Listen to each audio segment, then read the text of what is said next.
Op igennem nullerne blev vi suget ind i en ny verden.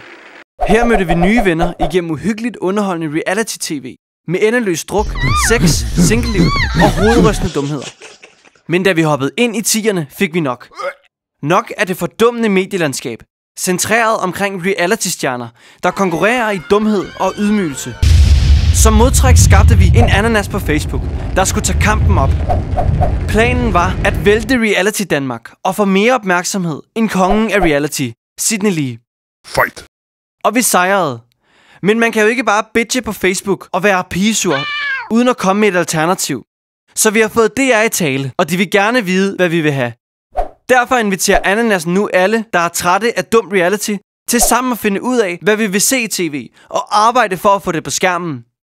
Men helt ærligt, kan man virkelig det? Ja for fan, for vi rocker mange. Forestil dig 4 gange Roskilde Festival.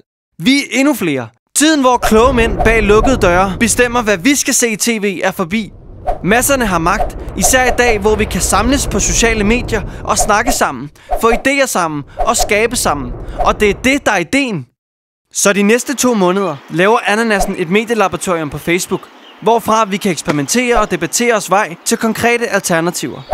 Det kommer til at foregå nogenlunde sådan her.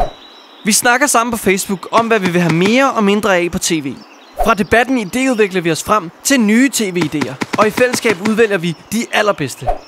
Ananasen vil løbende producere små film, der viser tv-idéerne, og smide dem på Facebook, hvorfra snakken og idéerne fortsætter, indtil vi om 2 måneder råber kongerne af tv op og giver dem vores fællesskabte alternativer til tidens fordummende reality-tv. Hvis du også er træt af dum fjerner, så tilslut dig tv-oprøret og vær med til at træde nye stier i fremtidens medielandskab. Vi holder til her. Facebook.com/ananasen